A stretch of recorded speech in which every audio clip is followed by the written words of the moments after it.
On Friday night, President Trump said he is retiring a select few senior officers in the Pentagon.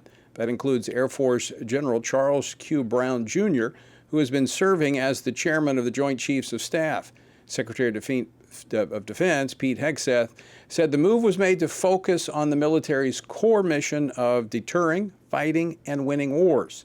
Now, General Brown was known for his embrace of DEI, so this is not a major surprise. But how deep in the officer ranks could this course correction go? Joining us now is Florida Senator Rick Scott. He is a member of several Senate committees, including the Armed Services Committee, Homeland Security, and Foreign Relations.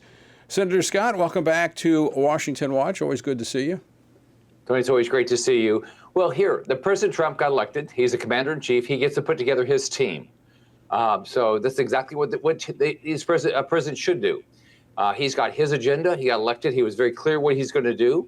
And so I think this is absolutely appropriate what he's doing with regard to picking the military leaders that he believes will help defend this country.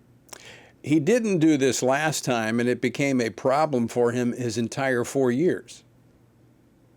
I think Milley was a disaster as chairman of the Joint Chiefs of Staff. I never understood why, after Trump left, that he went and gave interviews for books about President Trump. So yeah, he's doing the right thing. It's no different than what you should be doing if you build a business. You build your own team of people. Whatever you're going to run, you build a team that believes in your mission, and that's what he's doing right here. So how deep into the ranks, the officer ranks, do you think the president's going to have to go to make sure there's this core correction when it comes to the mission of the military? I don't know. I'm concerned. I'm concerned that he's going to have to go deep to make sure he has dedicated. Look, it's not that these people aren't competent. It's not that these people aren't dedicated. It's not that these individuals didn't serve with honor. But you have to build a team that believes in President Trump's agenda. That's what he has to do. So as a United States Senator, general officers, they're nominated by the president, but they're confirmed by the Senate.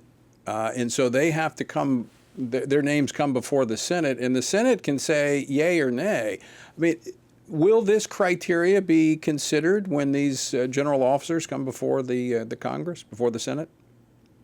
Absolutely. I mean, I think what we want to do is we know that the commander-in-chief was elected to lead our troops, and so it's something that we're going to take in consideration when we approve or are not approve officers.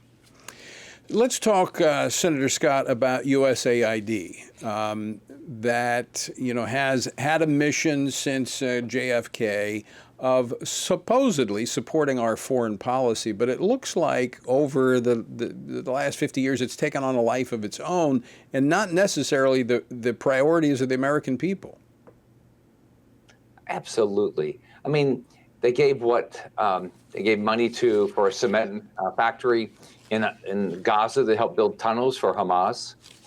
They're sending terrorists to college on a full ride. They funded terrorist organizations. So, and what you find up here is that there's so many of these federal agencies that have no focus on America. They think they have a separate mission, that they're not accountable because no one's held them accountable before. So President Trump is doing the right thing. You've run some pretty large businesses, and when something gets to a certain size, I mean, when you're talking a federal government that's spending trillions of dollars a year, $2 trillion in deficits a year, it's hard to track, $15 million in condoms to the Taliban through USAID, $1 million to boost French-speaking LGBTQ groups in West and Central Africa, $50,000 for a transgender opera in Colombia, and the list goes on. And there's no oversight, and they can get away with it. But I think that this is about the only way that you can get a handle on federal spending is basically zero it out and start over. First off, that's what you do in business. I ran some very large companies. One of my companies had almost 300,000 employees, and every year we said, okay, so are we going to continue to spend money this way? Every program we're doing, we're going to say, is it worth it? Are we getting a return? Is it doing what we wanted to do? And that's what your federal government should be doing. So what you have to do is, and I had to do this as governor, you have to go through line by line by line. There are 4,000 lines of the budget in Florida. Every year in the budget, I went through line by line. We had a written purpose, and if it didn't meet the purpose, we stopped spending the money. That's what we have to do at the federal level. But unfortunately, that has not, it doesn't appear that's been done. So all of our agency heads, everybody involved, OMB, everybody, they're going to have to start looking line by line to find out what's going on. And by the way, what Elon Musk put out about you need to tell people what you did that week, that's what you do in business. I can tell you what I did last week. I sent out a newsletter to all my constituents exactly what I did. I can give my list of way more than 5 things that I've done. So what they're doing, what Trump is doing, what Musk is doing, what our federal government is doing is creating the accountability that the Americans demand. They're expected of it in their jobs, and they're expected out of their government now. Senator Scott, there's few people, I think, in the Senate that have a better handle on numbers than you do. I mean, as you pointed out, you've run some fairly large businesses, and you're focused on the numbers. With the president's approach to the federal government cutting wasteful spending, Elon Musk, who's actually using algorithms to ferret out wasteful and fraudulent spending, do you think the American people will be able to see a shrinking of the size of government, and that this can go toward reducing our deficit and ultimately the debt that this nation has? We don't really have a choice. As you know, where inflation is and where interest rates are is 100% caused by federal spending, massive federal spending. We've had a 2% increase in our population in the last 5 years and a 53% increase in spending. 53%. Are you getting 53% more out of your federal government? No, you're not. You're probably getting less out of your federal government. So we actually don't have a choice if we want to get interest rates down and we want to get inflation under control. Now, who's it hurt? The poor do fine. They own assets. They go up faster than probably inflation of value. Who gets hurt is the poor families, like my mom. They had to struggle to put food on the table. We lived in public housing. Those families are the ones that get hurt. So we have to balance this budget. President Trump is committed to balance the budget. You can balance a budget. I balanced a budget every year I was governor. Florida had not balanced its budget in 20 years before it became governor. The way you do it is you say, this is what we're going to collect. We're not going to spend more money than we collect. Congress just has not had the willpower to do that. We have to do that now.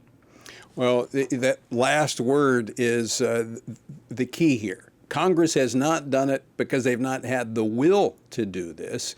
In fact, in the last Trump administration, I think it was his last budget, his budget was actually a pretty thin line budget, reduced budget, but Congress beefed it up. He struck certain things out. Congress put it back in. Do you think there's the intestinal fortitude among your colleagues to take this opportunity and get our fiscal house in order? I'm optimistic.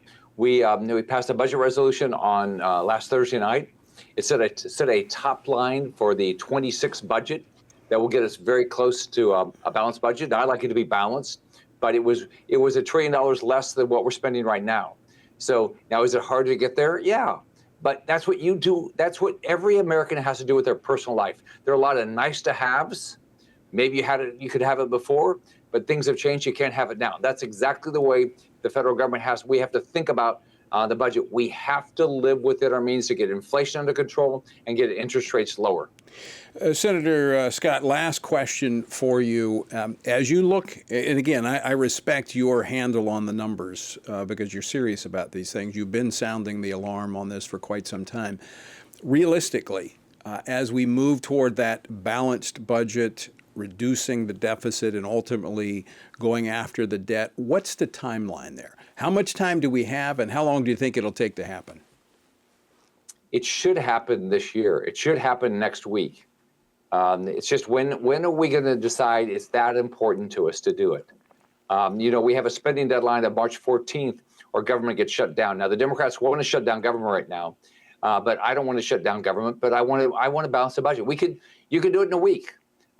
So it just depends on when we have the willpower to go do it. So I'm hoping it's going to be soon. If not, it's going to get worse and worse and worse. Inflation and interest rates are not going to come down. Right. All right. Senator Scott, always great to see you. Thanks so much for taking time to join us today.